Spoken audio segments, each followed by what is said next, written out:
We all fight, right? I fight with my parents, my brother all the time, my friends, and sometimes my boyfriend. It's kind of an inevitable fact of life. We tend to fight with the people we care about. It's not something we can prevent.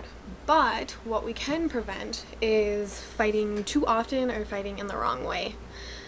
The article I read, The Right Way to Fight, which was posted by Ebony in a magazine article, said that couples fight, which is obviously that's gonna happen. People that spend a lot of time together, they're gonna find differences, and a lot of those differences bring up arguments.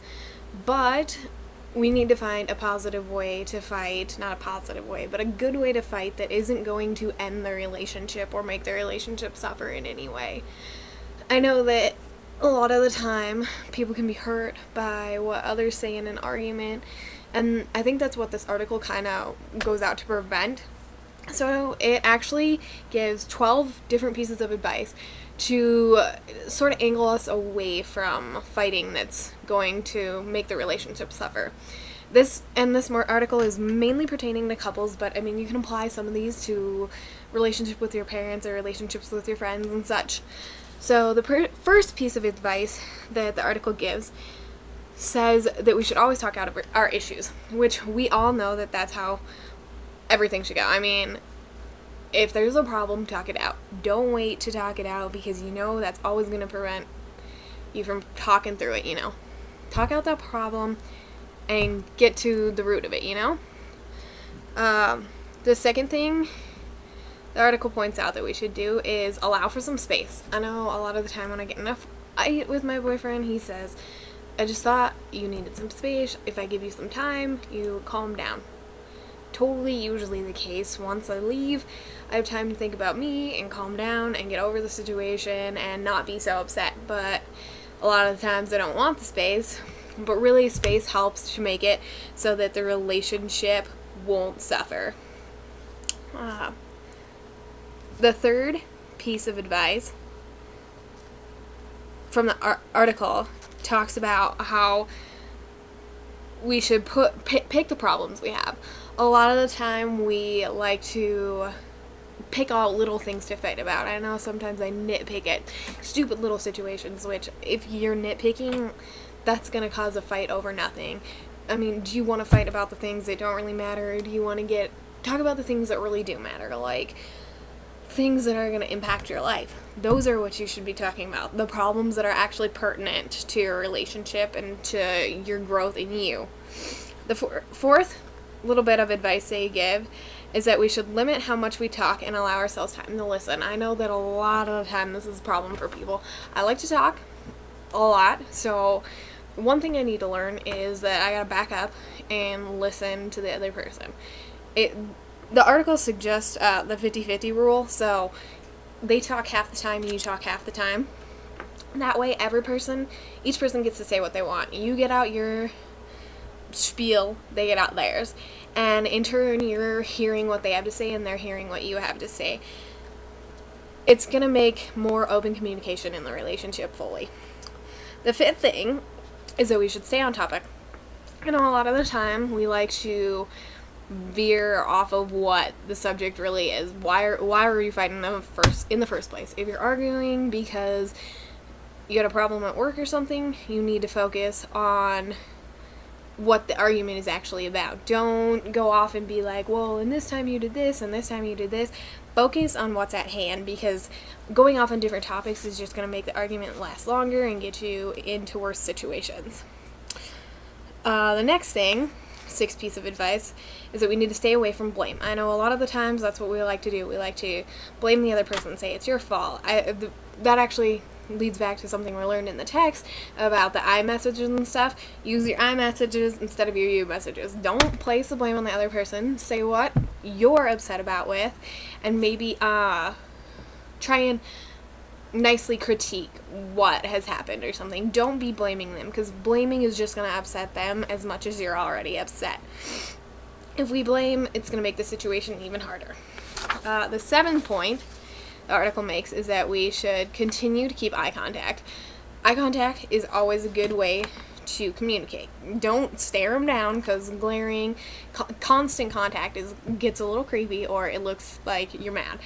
But, keep that eye contact. Don't look away, turn the other way because you're mad at the person and you think not keeping eye contact is going to make them realize how mad you are. No, it's just going to make them more upset with you.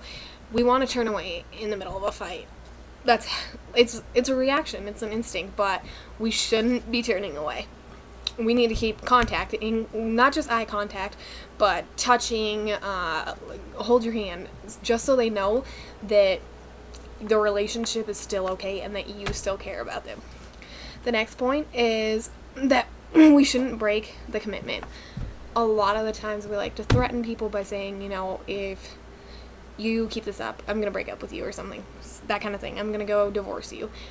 That's not the way to handle a situation, because then they start to question, are you really committed to the relationship?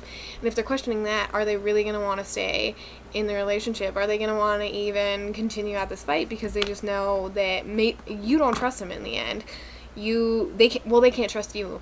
It's kind of, how do you put it? Like, you need to keep the commitment intact so that they know that they can trust you. They don't want to, in the midst of a fight, have to worry about whether or not you're going to be ending their relationship with them. The next thing is that you can't attack your partner with words. That's a big thing. We, especially today, and depending on who you hang out with, we get foul language, mean words, idiot, you suck, stuff like that. It's all stuff that we really shouldn't be saying to the person that we're having an argument with. Putting them down is only going to make them more upset with us. So, by saying things that aren't, as a text states, making them emotionally safe, really is going to hurt the relationship more than help it. The next piece of advice, it's similar in saying that we need to avoid the harmful names, like I said, idiot, then you get into the profanity and whatnot. It's going to hurt them. The cursing and whatnot, like I said with the last point, it hurts their feelings, makes them feel like they are being attacked, and you don't want them to feel attacked. The 11th thing is that we should apologize for our mistakes. If you made a mistake, maybe you did say something mean, or you pointed out something that wasn't true, or in the problem, you did some things wrong. You need to apologize for what you did wrong. I'm sorry that I brought up this situation. I shouldn't have brought that up. But in the midst of that, this happened with you, and this is what that's what your problem is with them. And then the last point they make is that we should always end the fight on a good note. You need to have everything that you wanted to say said. Don't leave things hanging, because then it's something you can bring up in an argument later. That always leaves room for, it's like unfinished business. You need to finish the argument then and there, so that later on it's not hurting your relationship, or you're not mulling over it overnight or whatever, thinking, man, I really am still upset with him, or her. He just did this, she did this, You need to get it all out, let them know, and then get over it. Both of you need to move on from it and make the relationship better. So this article, it provided, like I said, the 12 points that helped to fix a relationship. For me personally, I found them quite helpful. It's always nice to have an argument, not have an argument, it's horrible to have an argument, but have an argument that you can actually communicate properly in.